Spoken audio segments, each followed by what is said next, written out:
Kembali siang hari ini dengan video yang berbeda.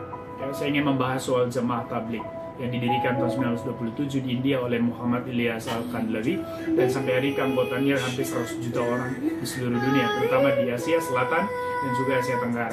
Saya membahas ini bukan karena di Indonesia ada tokoh seperti Tengku Zulkarnain atau Anton Bahrul Alam ada di dalamnya, atau bukan karena mereka punya pesantren di Magetan atau juga di Magelang, ya, tetapi saya membahas ini karena kelompok ini masih mengadakan ibadah berjemaah secara fisik. Mereka masih berkumpul, mengadakan ijtima dan sebagainya.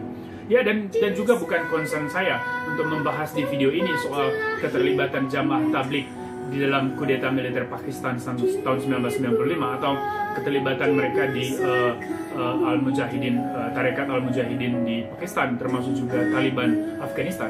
Saya membahas ini karena saya peduli dengan sesama manusia. Kita harus taat dengan prinsip social distancing, self-quarantine, dan semua agenda yang harus dijalankan saat ini di tengah krisis pandemi corona ini. Ya, kalau kita berkumpul atas nama apapun, agama atau apapun, justru itu akan mempermudah penularan. Maka atas nama kemanusiaan dan juga atas nama hak sebagai warga negara, kita diminta untuk peduli dan saling peduli. Saudara sekalian, saya tidak mengerti sampai hari ini bagaimana pandangan keagamaan bisa membenarkan ibadah jemaah secara fisik di tengah krisis semacam ini, ya, dan saya tidak mau masuk ke wilayah itu.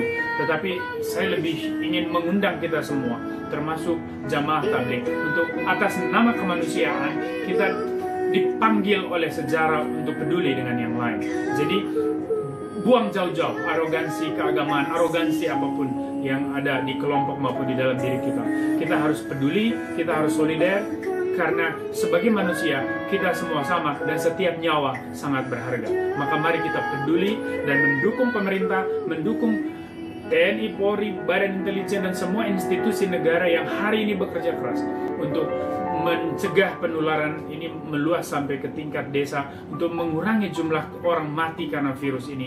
Dan kita melihat ada ancaman yang cukup serius di depan mata. Sudah banyak orang yang kehilangan pekerjaan, sudah banyak orang mulai kelaparan, dan kita belum tahu bagaimana kesiapan rumah sakit di daerah-daerah dan juga tenaga medis jika penularan ini akan terus meluas sampai ke tingkat desa.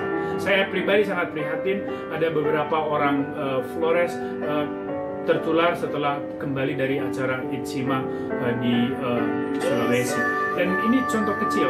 Dan kalau ibadah massal terus dilakukan di banyak tempat, Anda bayangkan berapa ribu, berapa juta orang akan terpapar, dan betapa besar beban negara akan merespons, menanggung semua penderitaan ini. Dan Anda mungkin tidak akan tertular, ya, tetapi orang lain. Nah, dan kalau Anda sendiri pun tertular, negara juga akan ikut kerepotan. Oleh karena itu, mari kita harus mulai dari diri sendiri. Kita peduli, kita sadar, tinggalkan jauh-jauh dulu semua egoisme dengan segala prinsip-prinsip yang kaku. Kita harus masuk ke ruang kita hidup bernegara, berbangsa. Ada satu panduan bersama di sana. Ada negara, ada konstitusi, ada aturan main yang harus kita taati bersama. Terima kasih, salam Indonesia sehat.